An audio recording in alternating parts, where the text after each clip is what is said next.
Alright. Excellent. Welcome back, apprentice. I hope you've been keeping up with your study guide.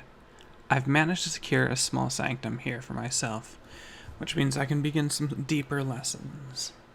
Today, we'll be turning our sight inward, trying to remember who we are. Undoubtedly by now, you've noticed you have the ability to change things, to alter the world and its physical properties. Looking into the supernal realm,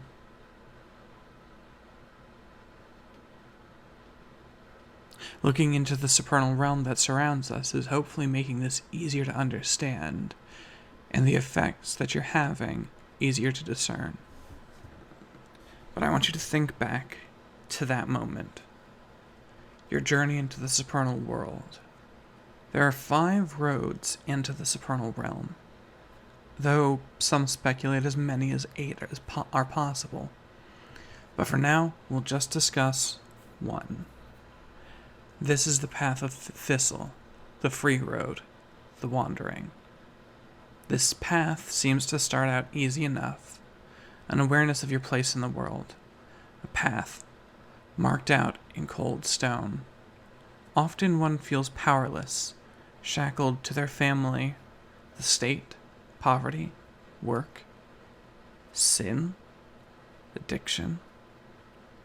Concrete floors with guide rails preventing you from leaving a fixed path. You would shuffle along that path, just like the other sleepers, though even before the awakening you felt it. You were somehow aware of it. You yearned to escape the day after day, the way we all would upon seeing our cage. Things started out small, a sudden change, an open gate leading through a stranger's yard on the way to work. Or maybe you went for a walk and found a whole new restaurant you swore you'd never be able to go to. Maybe, despite not being like that, you decided to try one of those hookup apps. You know what? It was fun.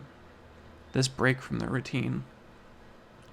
Finding the flowers in your stranger's yard smelling exceptionally nice. That new restaurant had a strangely enchanting taste to all of its meals. Or perhaps the fling read you a poem and made you breakfast in the morning. It grew. At work things start piling up, voicemails clogging your inbox, trying to force you to get back into line. But instead you decline them. You decide on freedom. You decide to do away with those silly things. Time came to mean far too much to you, and you decided that maybe it was time to be free.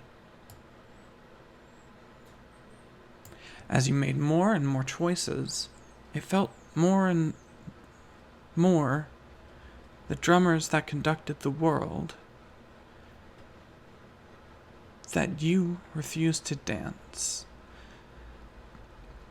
And when you refused, something happened. Perhaps you followed the poetry they left into some strange cave. Maybe you gave up the job and apartment to go sightseeing in Europe.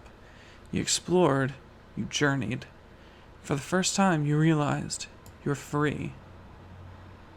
The more you explore, the freer you feel. And with more exploration came the finding of stranger places, hidden glades, impossible ruins, stone circles and straw dolls, strange places with strange people, strangers even. You would collect up paper fragments to recollect the old poem you knew, or whispers in a house from vagrants you don't know, but you know they live there, even if you've never seen them.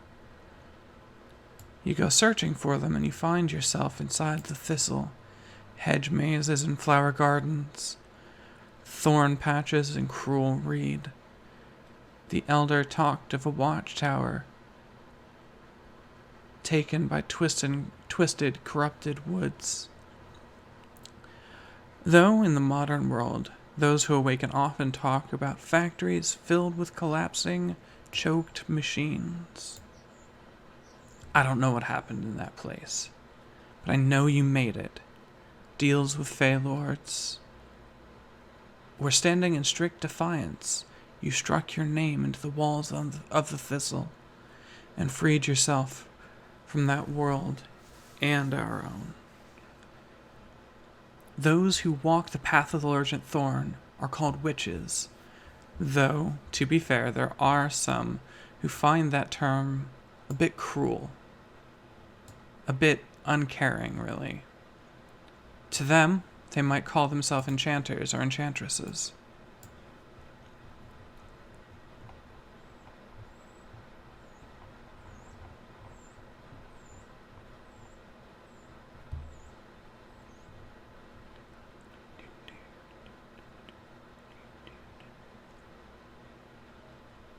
They find themselves in possession of strange luck, as they themselves now control its threads.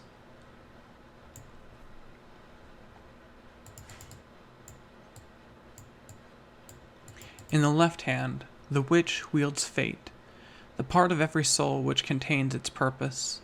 You can draw out the soul's potential or constrict it, reading the ebbs and flows in order to position yourself or others at your will, granting great fortune to those who you favor, while robbing those who oppose you of any decent chance for anything. In the right hand, witches wield time itself, the machine that works fate into a serviceable product, predictions, answers, and, while yet to be proven to any significant degree, it has been posited that a powerful witch could reach back through time to change the course of history.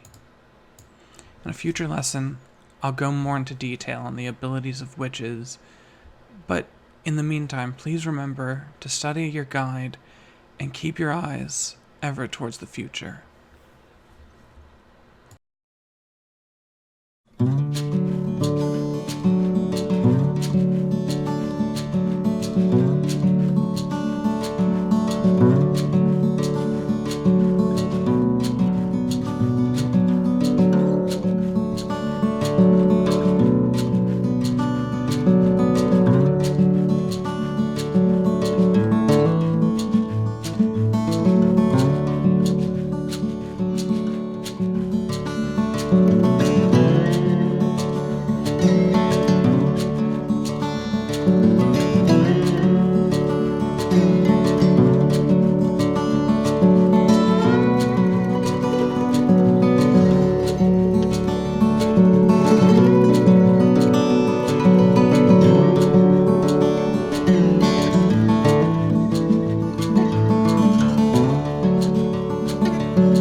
So I hope you enjoyed it. Now it's time for the legal stuff, though. So, portions of the material are copyrighted and trademark of White Wolf Entertainment and are used with permission, all rights reserved. For more information, please visit whitewolf.com.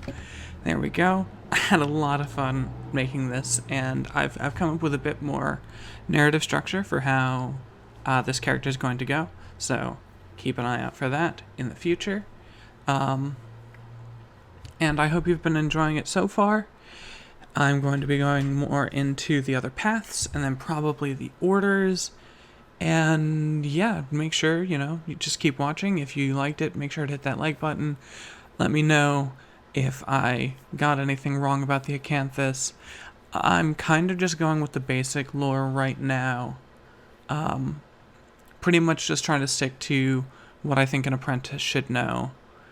And maybe later on I'll go into expanded lore and the other books and such. But for right now, yeah, I hope you enjoyed it.